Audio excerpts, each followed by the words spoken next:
Most people had never heard of Peter Heppelthwaite. He wasn't the kind of actor whose face appeared on billboards.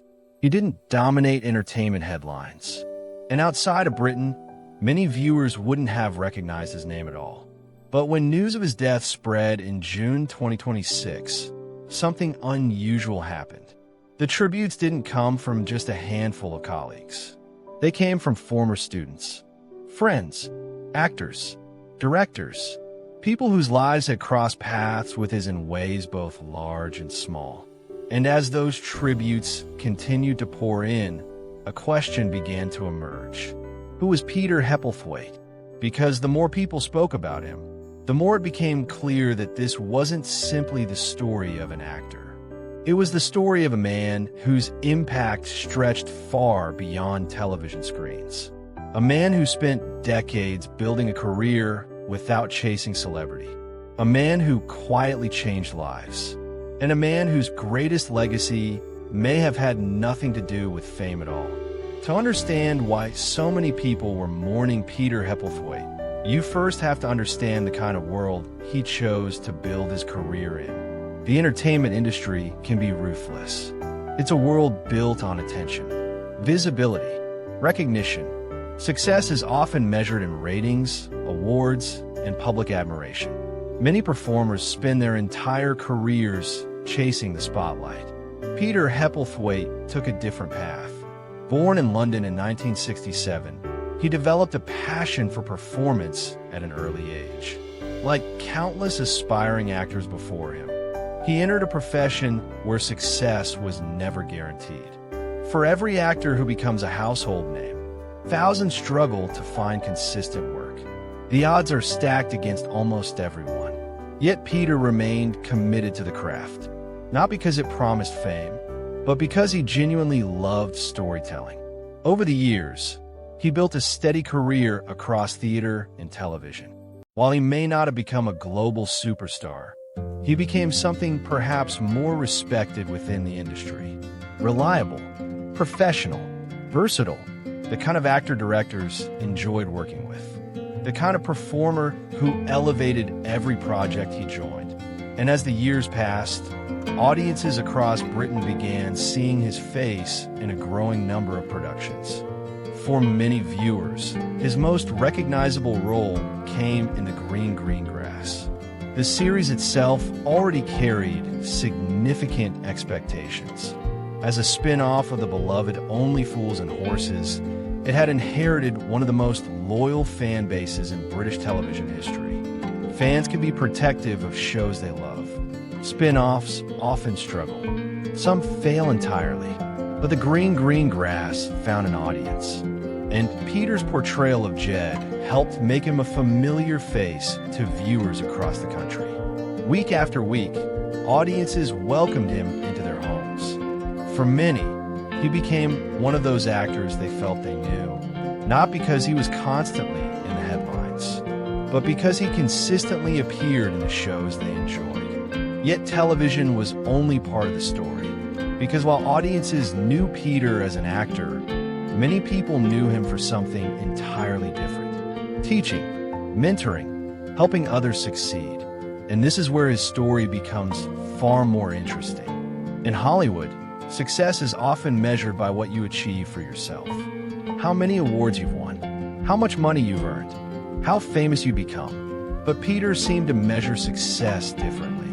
He invested his time in helping others, guiding young performers, sharing knowledge, offering encouragement. And according to those who knew him, he took that responsibility seriously. Many actors teach between jobs. Some see it as supplemental income. Others view it as a temporary necessity. For Peter, it became something much deeper.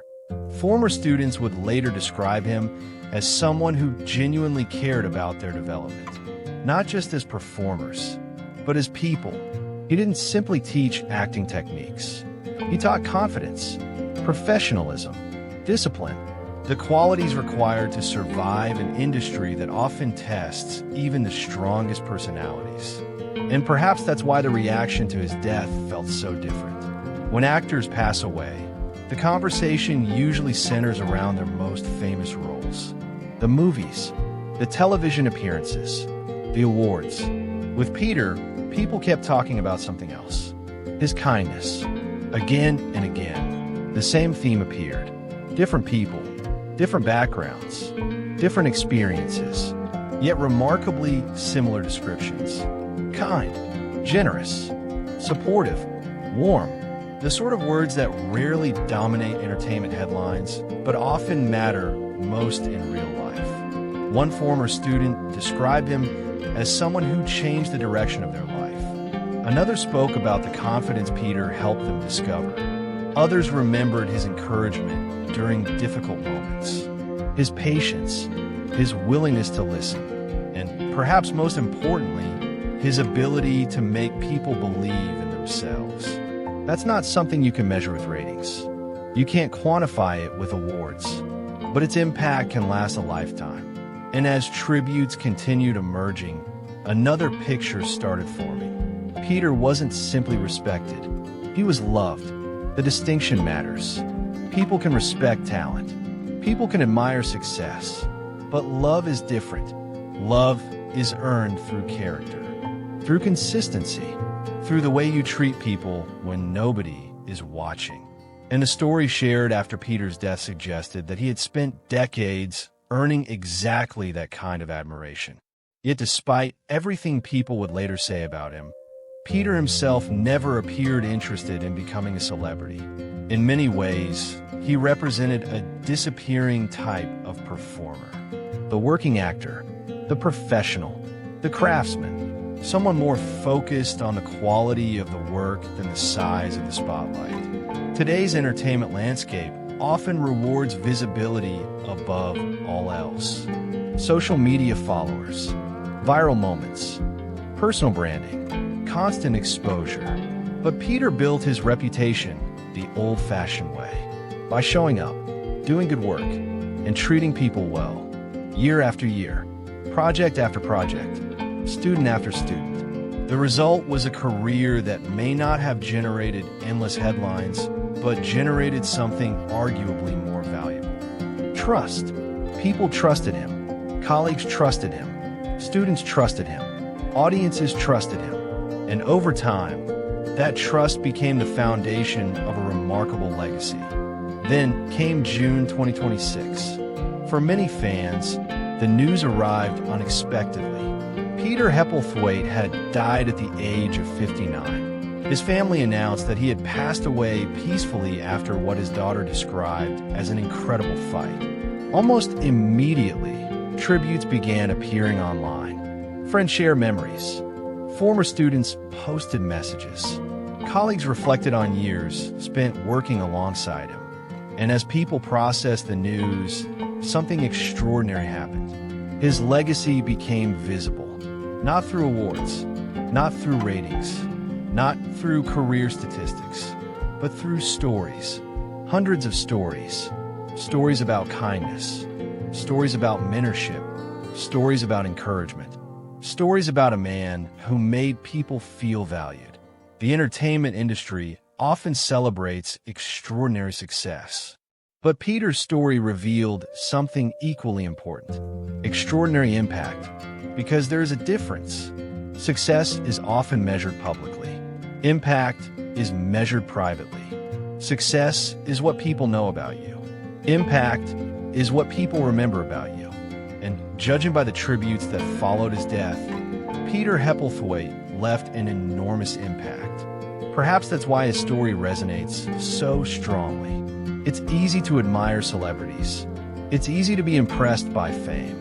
But stories like Peter's remind us that influence takes many forms. Sometimes the most important person in a room isn't the most famous. Sometimes the individual who changes the most lives isn't the one standing at the center of attention. Sometimes the greatest contribution a person makes is helping others become the best versions of themselves. And by all accounts, Peter spent much of his life doing exactly that. Helping, teaching, supporting, encouraging, without demanding recognition in return. As the weeks passed after his death, more stories continued to emerge. Stories that painted a picture of a man who cared deeply about people. A man who understood that success means little if it isn't shared. A man who recognized that every interaction matters. And perhaps that's why so many people felt compelled to speak. Because they weren't simply mourning an actor. They were mourning a mentor, a colleague, a friend, a father, a teacher, a source of encouragement during difficult moments. And when enough people tell those kinds of stories, a legacy begins to reveal itself. Not the legacy seen by audiences, the legacy felt by individuals. The kind that continues long after a final performance, long after the cameras stop rolling, long after the headlines fade away. In many ways, Peter Heppelthwaite's life offers a powerful reminder. Not every important story belongs to a superstar. Not every meaningful life generates international fame. And not every lasting legacy is built in front of millions of people. Sometimes the most extraordinary lives are lived quietly. One conversation at a time, one student at a time, one act of kindness at a time. And perhaps that's why his story continues to resonate. Because beneath the television appearances and acting credits was something far more valuable. A life that mattered to people. A life that made a difference. A life remembered not only for what it achieved, but for how it touched others. And perhaps that's the greatest legacy anyone can leave behind. Not being remembered for fame. Not being remembered for success. But being remembered for the way you made people feel. For the lives you improved, for the encouragement you offered, for the kindness you shared, and for the difference you made simply by being there. Because in the end, that's what so many people seem to be saying about Peter Heppelthwaite. Not that he was a great actor, though he certainly was. Not that he had a successful career, though he undeniably did, but that he was a good man. And sometimes, that's the most meaningful tribute of all. So now I'd like to hear from you. Had you heard of Peter Heppelthwaite before today? And after hearing his story, what part of his legacy stands out most to you? Let me know in the comments below. And if you enjoyed this documentary, don't forget to subscribe to Behind the Spotlight. Because every celebrity has a public story. The interviews, the television appearances, the applause, the moments the world gets to see. But those moments rarely tell the whole story. Here at Behind the Spotlight, we look beyond the fame, beyond the headlines, and beyond the image presented to the world. We uncover the journeys, the struggles, the triumphs, and the untold stories that shaped some of the most fascinating lives in entertainment. Because every person has a story. Every legacy has hidden chapters. And sometimes the most powerful stories are the ones that unfold far away from the spotlight. Until next time, stay curious. Keep looking deeper. And remember, the stories that matter most are often the ones hiding in plain sight, waiting to be discovered. Behind the Spotlight.